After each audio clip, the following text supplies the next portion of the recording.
पण बेकायदेशीर ये आयुक्त तो जो है, जिन्होंने परसों इनको जिसने टोपी पहनाया, पहला उन्होंने गांव वाले को टोपी पहनाया, फिर आयुक्त को पहनाया। अभी उसको लगा कि टोपी जब पहनेगा उसके नीचे उसका जो काला कारोबार है वो ढक जाएगा, मगर दूसरे ही दिन ओपन हो गया। तो यही हम लोग ऐसा कहना है कि हमारे 29 गांव भी वसई विरार महापालिका से बाहर है। जो कल आयुक्त वसई विरार के जो टोपी पहनते थे 2 दिन पहले, और जिन्होंने टोपी पहनाया था, जो 29 गांव वालों को आज तक टोपी पहनाते रहे, तो वो या अधिकारी है ना, ये शासन को डरते हैं। इनको पगार कौन देता है? जनता के खीसे से पगार जाता है, मगर ये नौकरी करते हैं वो मिनिस्टर की करते हैं। इसके लिए इनका निषेध करता है कि जो सच्ची रिपोर्ट अभी कल तहसीलदार साहब आए थे, उनके हाथ में पूरे पेपर दिए, क्यों नहीं रिपोर्ट लिखता है कि गांव छूटना मांगता है? हम इसलिए ना ये लोग का निषेध करता है। जो वालियों का जो उधर ऑफिस है इनलीगल का, इधर एक कौस्तुभ पाटिल करके एक क्लार्क था, वो हमारे एरिया में घूमता था, उसने मर्सिडीज लेके घूमता है। तो ये पैसा आया किधर से? डंपिंग बनाना चाहते, तो आप जो बोल रहे हैं गांव का विकास होएगा, वो विकास नहीं होएगा, गांव का डंपिंग होएगा, जो आपने लास्ट टाइम हमको कवर किया। दोस्तों नमस्कार। दोस्तों इस समय हम मौजूद है वसई तहसील कार्यालय के यहाँ। आप देख सकते हैं यहाँ तहसील कार्यालय के यहाँ एक कांग्रेस पार्टी द्वारा एक मोर्चे का यहाँ आयोजन किया गया था। कांग्रेस पार्टी दरअसल वसई विरार अंतर्गत वसई विरार महानगर पालिका की स्थापना हुई 3 जुलाई 2009 को, और उस स्थापना के समय 4 नगर परिषद और 55 गांवों को वसई विरार महानगर पालिका में शामिल किया गया था। इन 55 गांवों में से 29 गांवों के लोगों की मांग थी कि उन्हें महानगर पालिका नहीं चाहिए, उन्हें उनके गांव ही रहने देने चाहिए। तो उसके बाद काफी लंबा संघर्ष चला, कोर्ट में मामला हुआ और काफी कुछ उस पर इतने बीते सालों में हुआ है। उसी मामले में कोर्ट ने गांवों के पक्ष में भी मामला दिया, लेकिन सरकार ने फिर से गांवों को अलग करने का नोटिफिकेशन निकाला। और अभी जब चुनाव आने हैं तब इन गांवों को लेकर वार्ड रचना नहीं जा रही। कांग्रेस पार्टी की मांग है कि इन गांवों को भी अलग करके अलग से वार्ड की रचना की जाए। इसी पर उन्होंने निवेदन आज तहसीलदार वसई को दिया है, और यहाँ ये आंदोलनकर्ताओं को लीड कर रहे कांग्रेस के विजय पाटिल और जिमी गोंसाल्विस। इन्होंने क्या कुछ कहा वीडियो में आप आगे देखें। अभी के लिए इतना ही। नमस्कार, जय हिंद, जय महाराष्ट्र। पाटिल सर, आपका क्या कहना है? आप लगातार लंबी लड़ाई लड़ रहे हैं इस 29 गांव के मुद्दे पर, यहाँ तक कि आपने कोर्ट के थ्रू भी हाई कोर्ट में भी पिटीशन दायर की और लगातार लंबी लड़ाई लड़ रहे हैं, लेकिन कहीं तक इस मुद्दे का हल निकलते दिखाई नहीं दे रहा है। क्या कहना चाहिए? हमारे जो गांव है वो 31/5/11 को महानगर पालिका से छूट गए, मगर 2 महीने के बाद में उसमें राजू पाटिल वो टाइम में महापौर थे, तो उन्होंने स्टे लिया था। तो स्टे लेने के कारण कम से कम वो 12 बरस कोर्ट में केस चली, और उसके बाद में जब ये नई सरकार, अभी शिंदे साहब सीएम थे, वो टाइम में ऐसा डिसीजन हो गया कि ये गांव जो है कोर्ट से जज सभी केस वो खारिज करेंगे और वापस गांव लेने के लिए नया नोटिफिकेशन निकाले। वो उन्होंने निकाला है, मगर लेने के लिए निकाला है, अभी तक तो लिया नहीं ना। और वो जो नोटिफिकेशन जो मसूदा निकाला है वो एकदम बेकायदेशीर है, क्यों? जब तक ग्राम पंचायत ताबे में नहीं देते और ग्राम पंचायत में सरपंच और उप सरपंच और सदस्य नहीं बैठते और उनके ग्राम सभा गाँव वाले का ग्राम सभा का ठहराव नहीं लेते, तब तक गांव लेने के लिए कोई भी राजपत्र स्टेट गवर्नमेंट निकाल नहीं सकते। दूसरी बात के ये 29 गांव में 13 ग्राम पंचायत है, वो पैसा ग्राम पंचायत है, मतलब जिधर आदिवासी सरपंच होते हैं उसको पैसा ग्राम पंचायत बोलते हैं। और पैसा ग्राम पंचायत का ऐसा कानून है कि हमारे राजीव गांधी जब भी पीएम थे वो टाइम में एक ग्राम सभा को एक पावर देने के लिए, एक विधायक पावर देने के लिए उसने घटना बनाई है। वो घटने के मुताबिक जो स्टेट गवर्नमेंट है वो पैसा ग्राम पंचायत का बदल करने के लिए उनको बिल्कुल अधिकार नहीं, पूरे देश के जितने स्टेट है उनको अधिकार नहीं है। फिर भी एक वो कानून का इन्होंने कंटेम किया है कि वो गांव भी लेके वापस लेने के लिए चालू किया है।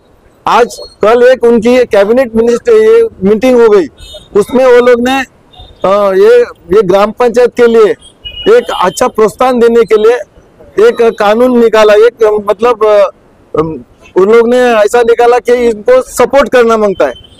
वो सपोर्ट करने के लिए कल वो लोग ने स्टेटमेंट दिया टीवी में, और हमारे ग्राम पंचायती जो है उनके ऊपर अन्याय करने के लिए ये लोग को दिखता नहीं है क्या कि वसई ग्राम पंचायत 29 ग्राम पंचायत छुट्टी लिए और अपन बेकायदेशीर ये आयुक्त तो जो है जिन्होंने परसों इनको जिसने टोपी पहनाया, पहला उन्होंने गांव वाले को टोपी पहनाया, फिर आयुक्त को पहनाया।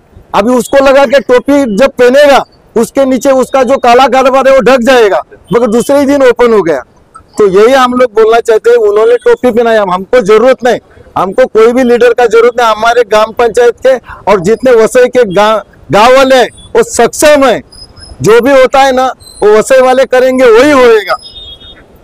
दुश्मन लाख बुरा चाहे मगर जो होएगा वो वसई वाले करेगा, इतना ही होता है। और अभी जो हम लोग की लड़ाई है, देखो कानून के हिसाब से हम लोग ने पूरे कलेक्टर को निवेदन दिया है, कमिश्नर को दिया है, तहसीलदार को दिया है, जिला परिषद में दिया है, सबको दिया है। मगर ये लोग जो अधिकारी है ना या अधिकारी है ना, ये शासन को डरते हैं। इनको पगार कौन देता है? जनता के खीसे से पगार जाता है, मगर ये नौकरी करते हैं वो मिनिस्टर की करते हैं। इसके लिए इनका निषेध करता है कि जो सच्ची रिपोर्ट अभी कल तहसीलदार साहब आए थे, उनके हाथ में पूरे पेपर दिए, क्यों नहीं रिपोर्ट लिखता है कि गांव छूटना मांगता है? हम इसलिए ना ये लोग का निषेध करता है। और हमारे जो ग्राम पंचायत को लॉट आज निकाला तो हमारे ग्राम पंचायत क्यों नहीं लेते? आज कम से कम 18 महीना हो गए गांव छूट के, तो भी ये लोग गांव छोड़ते नहीं। ये अधिकारी जिम्मेदार है, ये जो रिपोर्ट देना चाहिए या अधिकारी रिपोर्ट है। उसमें सबसे बड़ा जो चोर है वो पवार साहब कमिश्नर है, उन्होंने सब किया है। क्यों? आपको मालूम है इनलीगल काम का ये लोग को बहुत पैसा मिलता है। ये कामन ब्रिज के बाजू में 4 एकड़ में गोडाउन बने इनलीगल, जो वेटलैंड में है, CRZ में, उनको फोटो निकाल के इनके हाथ में दिया था मैं। ये यूसुफ बैटरी वाला करके है, उनका नाम भी दिया था। साहब ये इनलीगल का इतने गोडाउन कैसे बने? हमारे पेट्रोल पंप को अगर वेटलैंड के लिए 1 बरस आपने रखड़ाया और ये बाहर के लोग आके इधर कैसे इनलीगल बनाते? नहीं, मैं तोड़ने को बेचता है, बिल्कुल तोड़ा नहीं। आप जाके देखो कामन ब्रिज के बाजू में पूरा वीडियो निकालो, पूरे गोडाउन भरे, ऊपर से और बांध रहे। तो ये इनका पैसा मिलता है ना, इसलिए लोग गांव छोड़ते नहीं। हमारे ससुरपाड़े में आके देखो ना, ब्रिज के बाजू में कितने इनलीगल काम बने, कितने गोडाउन बने, उनसे इनको पैसा मिलता है। जो वालियू का जो उधर ऑफिस है इनलीगल का, इधर एक कौस्तुभ पाटिल करके एक क्लार्क था, वो हमारे एरिया में घूमता था, उसने मर्सिडीज लेके घूमता है। तो ये पैसा आया किधर से? जो हमारे ग्राम पंचायत के जो क्लार्क लोग है ना, उन्होंने भी अच्छा उधर पैसा कमाया है। तो ये पैसा कमाने के लिए गांव छोड़ते नहीं, तो इसका मलवा है।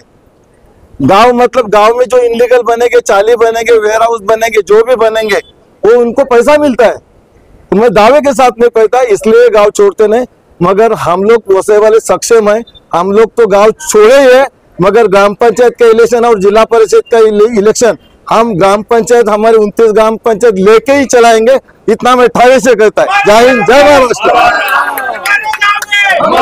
जी भी सर, क्या कहेंगे? आज जो आंदोलन है वो किस बाबत है और क्या मांग है? देखो, आज हम तहसीलदार कचेरी में हमारे कांग्रेस पार्टी के नेता विजय जी पाटिल, हमारे अध्यक्ष अनिल जी पाटिल और हम सब अनिल जी आलमेडा, सॉरी, हम लोग सब इधर आए हुए हैं तहसीलदार कचेरी में निवेदन देने के लिए। जो सुप्रीम कोर्ट के आदेश थे कि ओबीसी का आरक्षण के जो पेंडिंग पिटीशन के बावजूद सुप्रीम कोर्ट ने राज्य सरकार को और स्टेट निवडणूक आयोग को निवडणूक लेने के लिए बोला है। उसमें जो वसई के 12 ग्राम पंचायत थी, महापालिका के बाहर थी, उनके लिए सरपंच पद के शोधक के लिए इलेक्शन था। लेकिन हमारा ऐसा कहना है कि हमारे 29 गांव भी वसई विरार महापालिका से बाहर है। जो कल आयुक्त वसई विरार के जो टोपी पहनते थे 2 दिन पहले, और जिन्होंने टोपी पहनाया था, जो 29 गांव वालों को आज तक टोपी पहनाते रहे, तो वो कल रात को 1:30 बजे ईडी वाले वसई से बाहर गए, उनके मेहरबानी से। और राज्य सरकार में जो लोग मंत्री लोग बैठे हैं, उनके आश्रय से हमारे जो 29 गांव है, ये म्युनिसिपैलिटी में इलीगल तरीके से लास्ट 15 महीने से पेंडिंग है। तो वो जो है, उनको हमने जिला परिषद पंचायत समिति के इसमें ऑब्जेक्शन लिया हुआ है, जिसमें 29 गांव नहीं थे। तो अभी उनकी हियरिंग 11 अगस्त को कोंकण विभाग के आयुक्त के पास है। तो उसके बाद में वो गांव हमारे ग्राम पंचायत में आ जाएंगे। तो हमारा ये तहसीलदार को कहना है कि हमारे 29 गांव और ये 12 गांव, इनको लेके एक साथ ये प्रोग्राम करो, जो चिट्ठी का आरक्षण है सरपंच पद का, और उसके साथ में कंबाइंड प्रोग्राम करो, ये प्रक्रिया बार बार मत करो। उसके लिए हम लोग इधर सब जमे हैं और हम लोग प्रोटेस्ट भी करने के लिए जमे हैं। जो म्युनिसिपैलिटी जो है, कलेक्टर साहब जो है और राज्य शासन, ग्राम विकास विभाग ने एक्चुअली वो गांव लेना चाहिए। नगर विकास गांव छोटे नहीं है, कोर्ट का कोई भी डायरेक्शन नहीं है। हमारे कांग्रेस शासन का 31 मई 2011 का शासन निर्णय है, जो घटना के आर्टिकल 243Q के पूरा प्रक्रिया करके हुआ है, जिसको 13 साल स्टे में रख के वो स्टे वेकेट हाईकोर्ट ने किया है। तो हमारे गांव जो है वो ग्राम पंचायत में है। लोकशाही राजीव गांधी ने जो पंचायत राज का अमेंडमेंट किया था, वो हिसाब से हमारे गांव में हमारे स्थानिक नागरिकों को ग्राम पंचायत, पंचायत समिति और जिला परिषद ये लड़ने का अधिकार है और उनके अधिकार के लिए हम आज लोग इधर खड़े हैं। 29 गाँव को लेकर बहुत बड़े बड़े आंदोलन हो चुके हैं, इतना संघर्ष हो चुका है, उसके बावजूद कई सालों से ये मामला पेंडिंग है अभी भी। और इसी वजह से 29 गाँव का जो विकास होना चाहिए था वो विकास अभी नहीं हो पा रहा है। और उसके बावजूद इस तरह से अभी भी आप 29 गाँव को महानगर पालिका से अलग ही रखने की बात करें, ऐसे में गाँव को विकास को कितना फर्क पड़ेगा? साहब देखो, आप विकास की बात कर रहे हैं कि हमारे गांव में विकास नहीं है। मैं ये 29 गांव के गास ग्राम पंचायत में आता हूँ। हमारे गांव में 1961 में पानी की टाकी बनाई थी और उसके लिए जो हमारे जो कांग्रेस वाले जो थे, वर्तक फैमिली थी, उनके थ्रू गास गांव में हर एक गांव में स्टैंड पोस्ट दिया हुआ था। तो विकास तो गांव वाले के आप घूम रहे हैं वसई में, पूरे 29 गांव और जितना भी ग्रामीण क्षेत्र है उधर गाँव वालों का कितना विकास हुआ आपने देखा है। हम मनपा में हमारे गांव क्यों नहीं चाहते? क्योंकि मनपा के ये अधिकारी जो बाहर से आते हैं, उनके ऊपर कल ईडी का मतलब करोड़ों रुपए का जो माया जमा किया, हजारों करोड़ रुपए का, और वो गांव में डाल के गांव का डंपिंग बनाना चाहते। तो आप जो बोल रहे हैं गांव का विकास होएगा, वो विकास नहीं होएगा, गांव का डंपिंग होएगा। जो आपने लास्ट टाइम हमको कवर किया था, ये आयुक्त ने वो 41 बिल्डिंग का जो आरक्षण था वो हमारे गास गांव में डाला था, उसके ऊपर आपने हमारा कवरेज लिया था। फिर हमने जब प्रोटेस्ट किया तो आयुक्त ने तुरंत उसको वापस कर दिया, ये राज्य सरकार ने तुरंत उसको वापस कर दिया। तो ये महापालिका को और शासन में जो अधिकारी बैठे, इनको गांव क्यों चाहिए? तो विकास के लिए नहीं चाहिए, डंपिंग के लिए चाहिए। विकास के लिए गांव वाले एकदम सक्षम है। विजय पाटिल, हमारे अनिल जी, कांग्रेस पार्टी और हमारी आने वाली कांग्रेस सरकार, केंद्र में बोलो राज्य में बोलो, वो गांव वाले के विकास के लिए सक्षम है। जैसे आज तक हम करते गए वैसे भी आगे हमारे गांव वालों का विकास करेंगे, यही हमारी मांग है। हमारे चैनल सैफ न्यूज लाइव पर अपने व्यापार और सेवा से संबंधित विज्ञापन प्रसारण हेतु दिए गए मोबाइल नंबर पर संपर्क करें।